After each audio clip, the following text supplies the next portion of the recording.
Tu es Seigneur de ce peuple, tu es roi de ce pays. Tu es la lumière dans ces ténèbres, l'espérance des affligés et la paix des angoissés. C'est toi. Nul n'est comme notre. Et ce matin, nous allons également étudier ce passage de Matthieu 6, verset 9, parce que c'est la même reproche que Jésus donne. Il y a aussi de ces gens qui priaient pour être vus et par des hommes. Et que donc, il n'y a aucune récompense lorsque vous voulez le faire pour être vus. C'est pourquoi nous allons étudier Matthieu 6, verset 9a. Voici donc comment vous devez prier notre Père qui est aux cieux. Je suis conscient que la prière fait partie de la vie quotidienne des chrétiens. Et même les païens, lorsqu'ils sont fauchés dans des situations difficiles, ils se souviennent aussi de prier. Là, je suis content qu'ils sont aussi conscients que même s'ils sont ce qu'ils sont, mais nous avons quand même un Dieu auprès de qui on fait recours. C'est Dieu qui est bon, ils acceptent tout le monde. Et Jésus s'y enseigne un certain modèle de prier à ses disciples. Comme je venais de le dire, il reprochait aux gens de prier dans l'intention d'être vus. Peut-être non pas dans l'intention d'être écoutés par Dieu.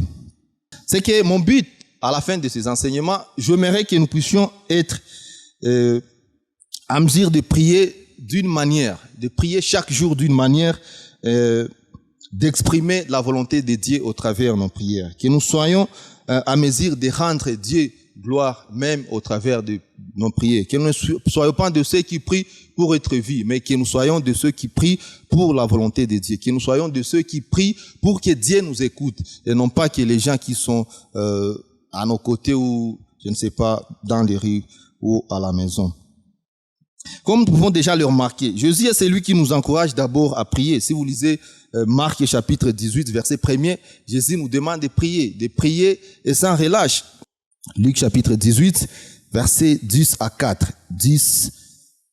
Deux hommes montèrent au temple pour prier. L'un était pharisien et l'autre publicain. Le pharisien debout pria ainsi en lui-même: Ô Dieu, je te rends grâce de ce que je ne suis pas comme le reste des hommes, qui sont ravisseurs, injustes, adultères ou même comme ce publicain. Je jeûne 2 fois la semaine, je donne la dîme de tous mes revenus. Le publicain se tenant à distance n'osait même pas lever les yeux au ciel, mais il se frappait la poitrine en disant: Ô Dieu, sois apaisé envers moi qui suis un pécheur. Je vous l'ai dit, celui-ci descendit dans sa maison justifié plutôt que l'autre.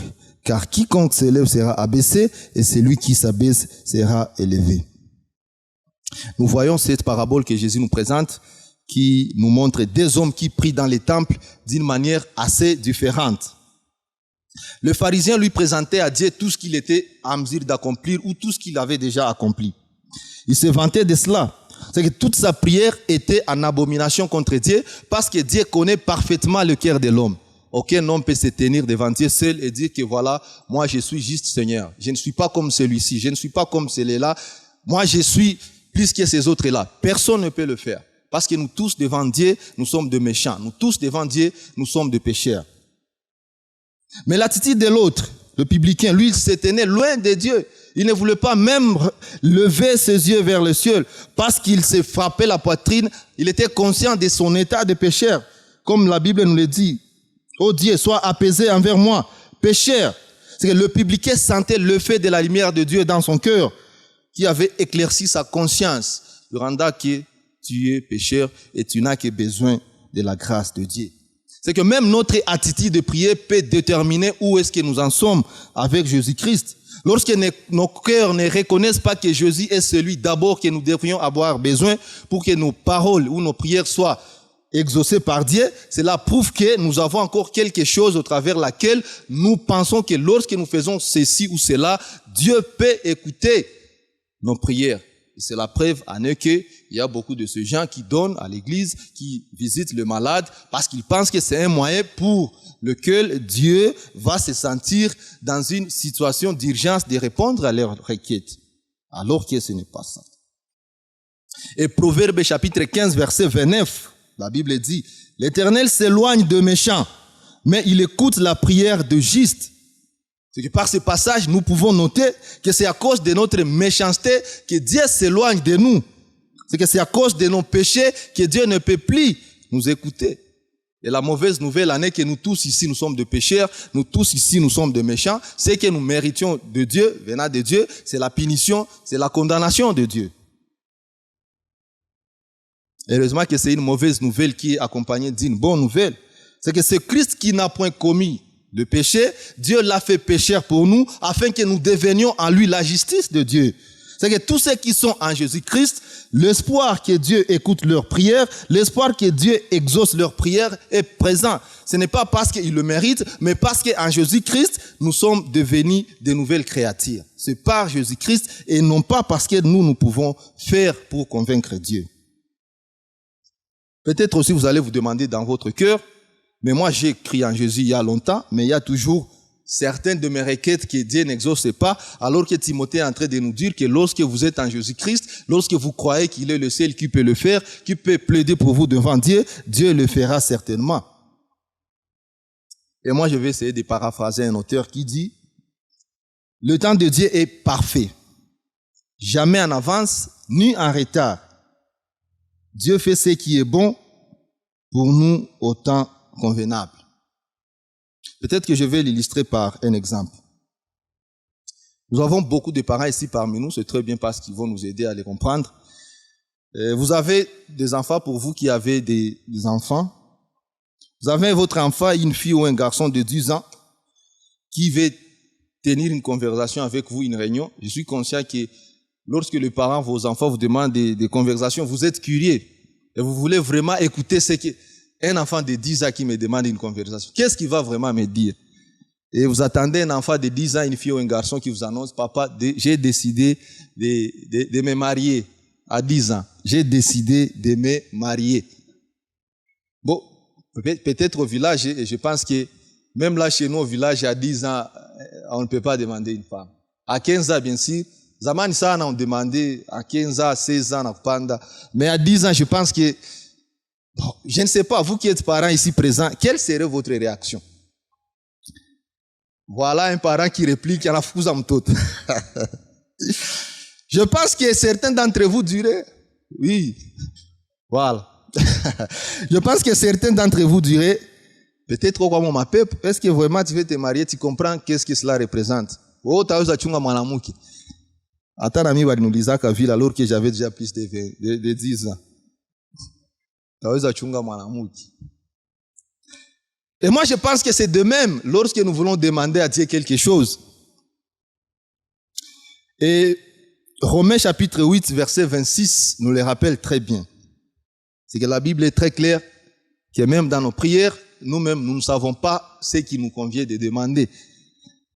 Il y a deux concepts, notre Père qui est aux cieux. Le premier concept, il y a le concept Père, et l'autre concept est aux cieux. Par le concept Père, Christ est en train de nous rappeler que nous avons un Dieu qui est au ciel et que nous ne sommes pas orphelins. Nous avons une autorité qui s'appelle Dieu. Et tout ce que nous devrions faire, ça devrait être de la volonté de cette autorité-là, qui est notre Dieu. En plus, nous avons un Dieu qui prend très bien soin de nous. Et il nous l'a dit dans les versets précédents, le verset 9.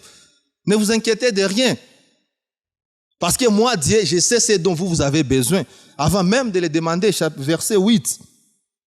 L'autre concept est aux cieux. Cela nous donne une idée de la puissance de Dieu. Lorsque l'Écriture dit que Dieu est dans les cieux, cela donne l'essence que toute chose sur la terre qui est sous les cieux est sous la domination de Dieu. Malheureusement, lorsque nous prions, nous faisons comme si nous voulons mettre Dieu dans une situation d'extrême urgence à cause de nos mauvais désirs, à cause de nos mauvaises passions. L'objet de la prière de tout et chacun qui est ici, à 99%, revient à toutes ces choses-là que vous voulez obtenir. Nous tous ici. C'est ça la nature de l'homme. Cela prouve que nous sommes assez égoïstes, que nous oublions même de prier pour les autres. Même ceux qui sont dans des situations qui nécessitent une prière. Ça, c'est l'être humain. Sondez votre cœur pendant 1 minute. Ou rappelez-vous même de votre prière de ce matin avant de venir ici. Tous ces besoins-là que vous avez présentés à Dieu. Combien de ces besoins, l'autre qui est votre voisin, par exemple, votre pays, votre église, a trouvé une part de grâce? Et dans Matthieu 6, chapitre 31, verset 33, Jésus nous rappelle quelle doit être notre priorité dans nos prières. Ne vous inquiétez donc point et ne dites pas que mangerons-nous, que boirons-nous, de quoi serons-nous vêtus? Car toutes ces choses, ce sont le païen qui le recherche. Votre Père Céleste sait que vous en avez besoin. Cherchez premièrement les royaumes et la justice de Dieu, et toutes ces choses vous seront données par-dessus. Christ souligne, et il est très clair, que les besoins de manger, les besoins de nous vêtir, les besoins de voir, de boire, ce sont le païen qui le recherche. Mais si nous avons d'abord cherché les royaumes de Dieu, toutes ces choses nous seront données. Et je pense que vous et moi savons que le besoin du royaume de Dieu reste celui de voir tous les hommes sauvés en parvenant à la connaissance de la vérité. Cette vérité que Jésus-Christ est Seigneur, il est celui au travers qui toute l'humanité peut obtenir le pardon de Dieu et être en bon terme avec Dieu. C'est ça le besoin du royaume de Dieu. Tous ces gens que vous voyez dans les cabarets, tous ces gens, je ne sais pas que vous voyez où, tous ces gens-là, c'est le besoin du royaume de Dieu. Au ciel, la joie est au ciel que lorsqu'un païen se répand. La joie n'est pas au ciel que lorsque vous avez acheté une maison, que lorsque vous avez acheté, je ne sais pas, un véhicule. Non. La joie est au ciel que lorsque une personne païenne, un pécheur, se répand. C'est qu'en d'autres termes, nous qui avons connu Jésus, nous devons non seulement dans nos prières faire premièrement du besoin des royaumes de Dieu notre priorité, mais aussi faire en sorte que ceux qui sont loin de Jésus se rapprochent de ce Jésus qui nous a sauvés. Comme Paul l'a rappelé dans les annonces, Jésus nous a confié une mission. La mission en soi est d'aller de partout et de faire de toute l'humanité ses disciples.